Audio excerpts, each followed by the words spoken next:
They thought she was just another civilian contractor, just a girl who got tired of deployments and traded a rifle for a rake. That's what the new recruits whispered as they passed the memorial garden, shoulders brushing, boots clattering against the pavement. Leah Rivers didn't look up. 28 years old, dark hair tucked beneath a faded cap, she knelt in the damp soil of Fort Braddock's quiet grounds, pulling weeds around the marble stones that bore names most had long forgotten. Her hands moved slowly, deliberately, but her ears caught every word, every careless joke. Guess she couldn't hack it, one muttered under his breath, pretending not to glance back. From combat boots to gardening gloves. Another chuckled softly. Bet she tells worse stories to the roses. Leah didn't correct them. She never did. Because people like them, loud, young, convinced the world starts and ends with their generation, they never notice the quiet ones until the quiet ones move. And by the time they do, it's already too late. Before we begin, if you believe respect should never expire, that no matter your title, your uniform, or your age, service deserves to be remembered, like this video, subscribe, and share it. Stories like this one, they matter more than you think. Leah brushed soil from her fingers and sat back on her heels, gazing briefly at the rows of roses she'd trimmed, each bloom carefully pruned, each stem aligned, as if symmetry could soften the weight of memory. The garden was her refuge, her assigned duty, and her punishment all at once. A quiet corner of the base where the forgotten gathered in silence. Most thought she chose this work. Few knew the truth. The reassignment wasn't voluntary. It had been written into her separation papers 3 years ago, buried under official language and redacted paragraphs. To them, she'd left honorably. But Leah knew better. She leaned back against the low stone wall, eyes scanning the horizon the way she always did, the way she couldn't stop doing. Every base had its rhythms, the boots on gravel, the static on radios, the grinding of distant machinery, and Fort Braddock was no different. But Leah noticed the patterns others ignored, the silences where sound should be, the shifts in weight where stability once lived. To the rest of the base, Leah Rivers was invisible. To the Pentagon, she had another name, Iron Zephyr. She hadn't heard anyone call her that in 3 years. And if life had gone according to plan, she never would again. But plans, Leah had learned, don't survive contact with reality or secrets. Her right hand brushed the worn canvas bag by her side, fingertips grazing the cold edge of something hidden beneath gardening gloves and pruning shears. A matte black radio no bigger than her palm. Its surface was scratched, its antenna short, its switch perpetually locked in the off position. She carried it everywhere, a relic she refused to explain, not even to the commanding officers who signed her paycheck now. They thought she was broken. They thought she'd quit. They didn't know that radio hadn't chirped in 1,192 days. Until today, it began faintly, like a ghost from another life. A crackle, a hiss, and then a voice she didn't recognize but a phrase she would never forget. Iron Zephyr, mission protocol initiated. Leah froze, dirt still clinging to her gloves, her breath caught between disbelief and muscle memory. For a moment, the soundscape of the base, the recruits laughing, the flags snapping in the wind, the distant hum of a passing convoy, blurred into silence. Only 5 people alive knew that phrase. 2 were dead, 1 was missing, and 1, somewhere, had just set it into an encrypted line routed to a radio she wasn't supposed to have anymore. She lifted it slowly from the bag, shielding it beneath her hoodie. The recruits had already walked past, oblivious, still laughing about something else entirely, but Leah barely heard them now.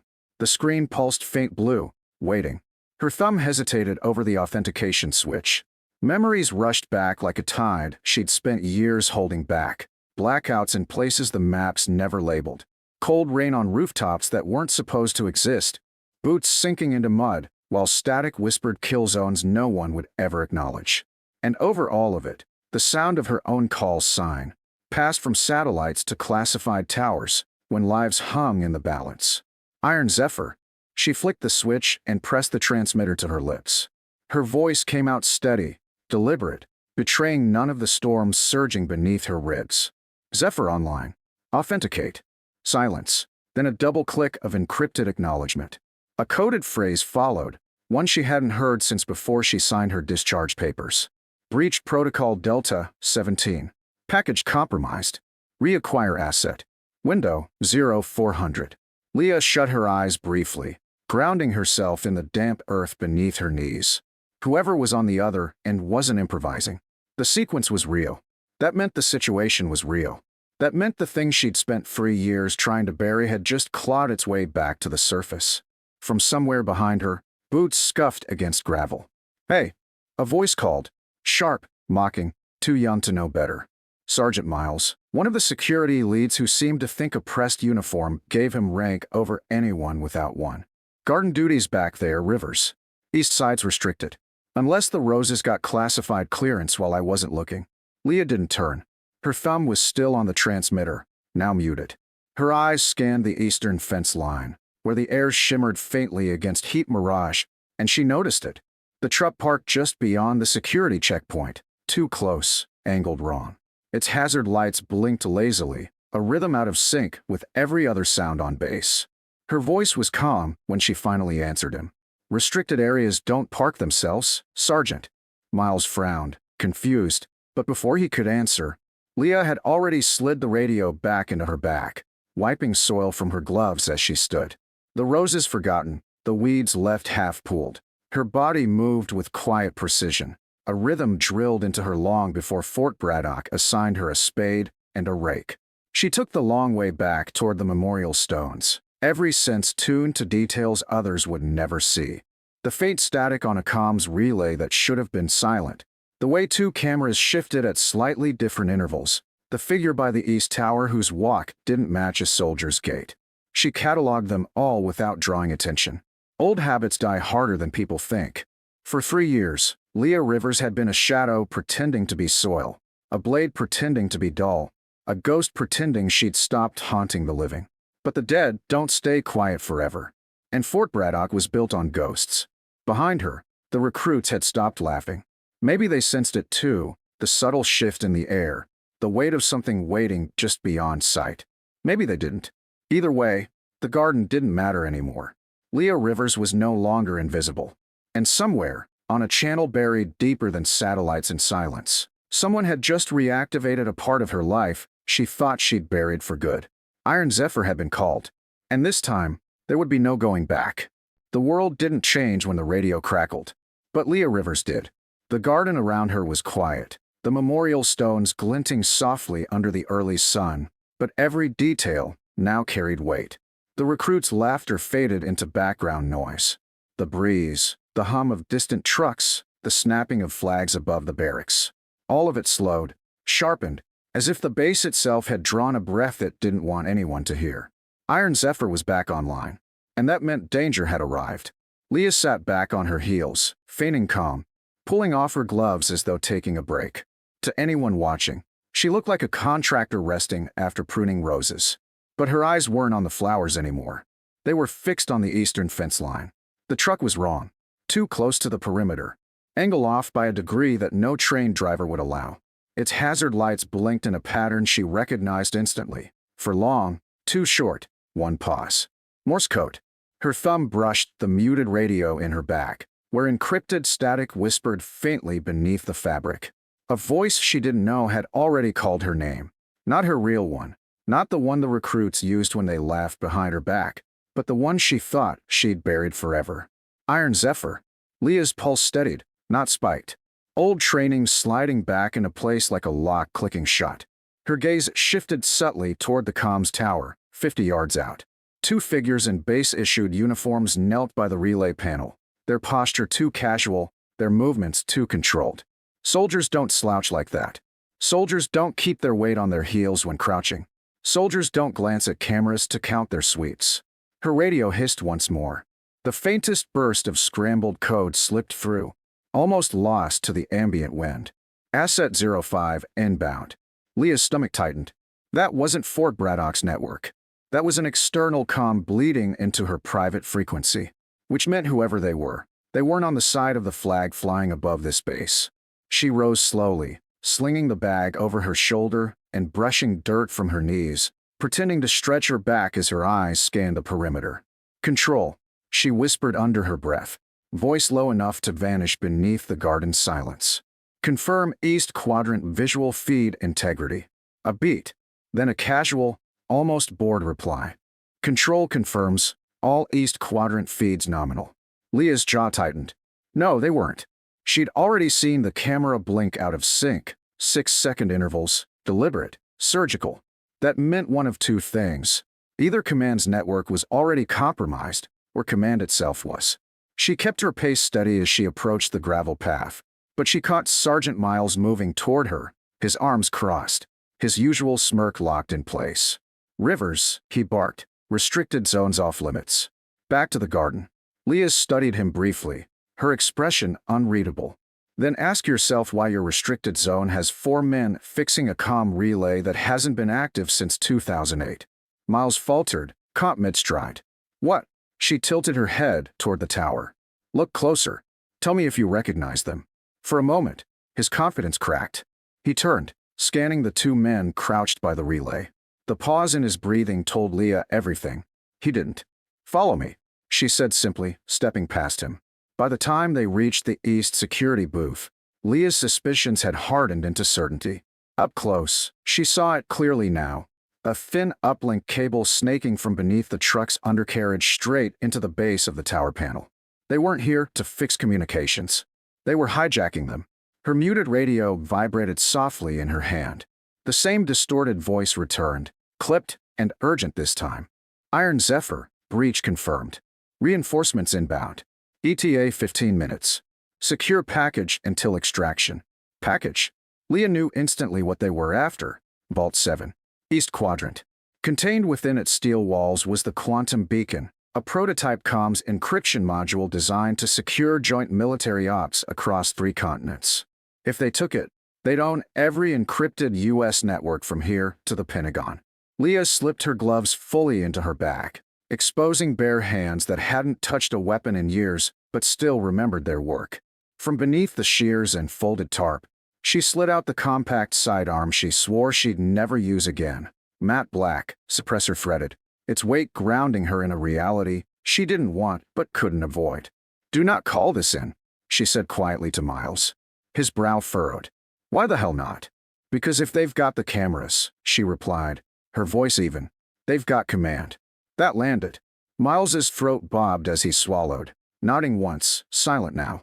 Leah tapped her earpiece twice, switching to a dormant Pentagon microband buried beneath local base comms. Zephyr to black line, she murmured. Infiltration confirmed. 2 hostile minimum, probable package extraction attempt. Requesting live tactical overlay. A soft beep followed. Then her watch vibrated gently, projecting a heat map overlay from the satellite uplink.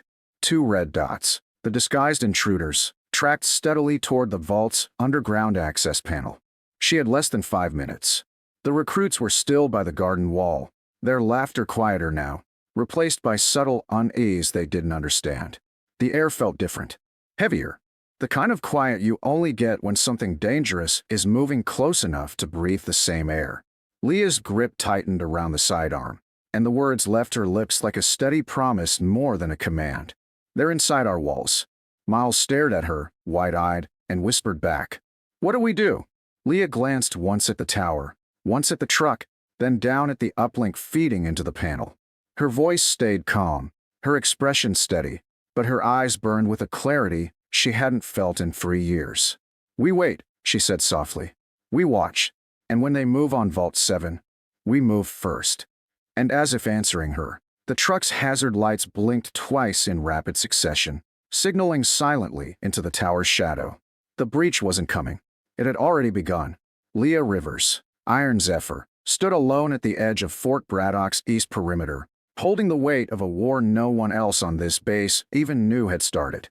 This was no longer about roses, or weeds, or invisible Judies tucked into quiet corners of forgotten gardens.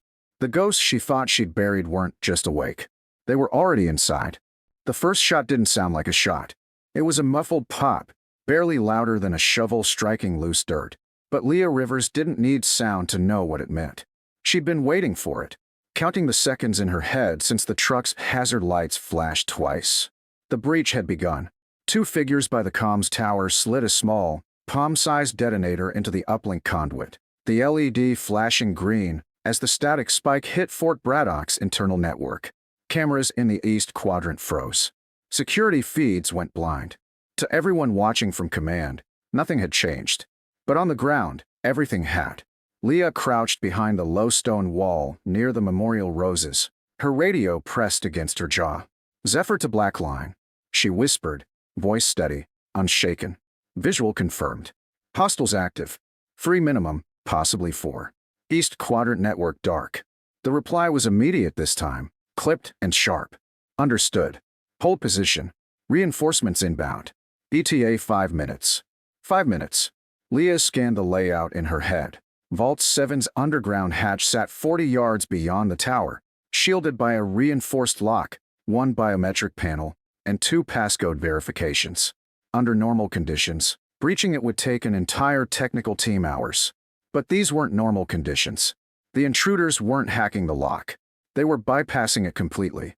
From her position, Leah watched the third man crawl from beneath the delivery truck, shoulders hunched, carrying a matte black uplink device the size of a lunchbox. One look told her everything she needed to know. Pentagon-grade hardware, stolen from somewhere it never should have left. She slid her sidearm free, the cold weight familiar in her grip, steadying her breathing as she shifted low against the wall. Then, the voice in her ear again. "Iron Zephyr advise. Engage or contain." Leah's eyes didn't leave the intruders. One had moved to the hatch now, placing the uplink flush against the biometric lock, fingers dancing across a small touchscreen. Sparks bled faintly from the contact point.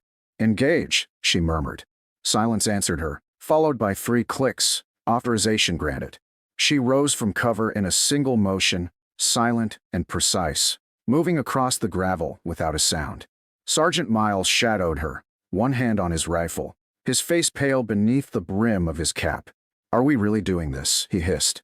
Leah's voice was calm, surgical. "No, Sergeant. We're stopping this." By the time they reached the relay tower, the 2 crouched figures still hadn't noticed her, too focused on their uplink. Leah moved like water, sliding behind the first intruder, twisting his arm into a silent lock before he could breathe, her sidearm pressed to his ribs. The second spun, reaching for something beneath his vest, but Miles was faster than his fear. His rifle cracked once, loud but muffled, and the man dropped to his knees, stunned, alive but neutralized. The third intruder, the one at the hatch, froze. Slowly, he raised his hands, but Leah didn't lower her weapon. "Step away," she ordered softly. His head turned just slightly, just enough for her to see the faint smile beneath his mask. And then he whispered something into the comm clipped to his collar. "Asset 05, go." Leah didn't have time to think before the truck's rear doors burst open. 2 more figures exploded out, black tactical vests glinting in the early sun, weapons drawn, moving fast and low. Miles cursed under his breath, pivoting to cover them, but Leah was already moving. She dove behind the comm's tower, the concrete shuddering as silenced rounds tore into its edge. "Black line," she hissed into her radio. "We're hot. We're compromised. Repeat, we are live." The response was fractured, drowned in static, but one phrase came through clear enough to shake her bones. "Hold the package at all costs. Zephyr, do not let them breach Vault 7. The intruders pushed hard, disciplined, coordinated, not amateurs, not opportunists. These were trained operators, moving with patterns she recognized from another life. Someone had sent professionals, and they had one target, the quantum beacon. Leah's heart pounded steady, each beat measured against the rising chaos. She leaned out just long enough to catch the lead attacker's shoulder in her sight, squeezing off a clean shot. He went down, rolling, weapon clattering across the gravel. The second attacker slowed, hesitating just enough for Miles to flank left, driving him behind the truck where he disappeared from view. For a moment, there was silence again. Then the hatch clicked. Leah turned sharply, her blood running cold. The first intruder she'd pinned had managed to slide the uplink fully into position before she stopped him. The biometric scanner flickered once, twice, and then Vault 7 unlocked. Leah sprinted. Gravel scattered beneath her boots as she closed the distance, slamming her shoulder into the hatch just as one of the attackers reached for the handle. They collided hard, rolling into the dirt, weapons tangling, breath sharp and ragged. The man was stronger, heavier, but Leah moved with precision, not force. Elbow striking jaw, heel cutting beneath his balance, flipping him hard into the gravel before her knee pinned his chest. She ripped the uplink from the lock and yanked the override lever, forcing the hatch back into its seal. The biometric lights blinked red, locking the vault into full shutdown mode. A siren held across the base, not the loud, public kind, but the low-pitched tone used only for silent lockdowns. Fort Braddock had just gone black, and then came the sound of engines. 3 black SUVs tore across the east tarmac, dust curling into the morning air. The vehicle stopped hard at the perimeter, doors flinging open, and a dozen armed security officers poured out, rifles raised, but eyes scanning for only one person. Leah Rivers stood over 3 restrained intruders, sidearm steady, hair damp with sweat, breathing sharp but controlled. A tall figure stepped out from the lead SUV, dark uniform, silver stars glinting against polished shoulders. His gaze locked on Leah immediately, and without hesitation, he saluted first. "Staff Sergeant Leah Rivers," he said, his voice carrying authority that silenced the chaos around them. "Iron Zephyr, stand down. We've got it from here." The recruits who had once mocked her stood frozen on the path near the garden, silent now, their faces pale as the truth settled over them like a wave. The quiet gardener who pruned roses by the memorial every morning had just stopped a classified breach the Pentagon hadn't even seen coming. Leah lowered her weapon, her expression unreadable, saying nothing as the agents cuffed the intruders and secured the uplink device. And as the SUVs rolled back toward command, Sergeant Miles turned to her, voice low and trembling. "Who the hell are you?" Leah brushed dirt from her palms, glancing back once at the memorial roses, their petals trembling softly in the breeze. "Just the gardener," she said quietly. But somewhere far above Fort Braddock, satellites recorded a new activation log for a call sign long thought retired. "Iron Zephyr, status, active." And on that quiet base, with the roses swaying and the morning sun catching the edge of her faded cap, Leah Rivers went back to pulling weeds, like nothing had ever happened at all.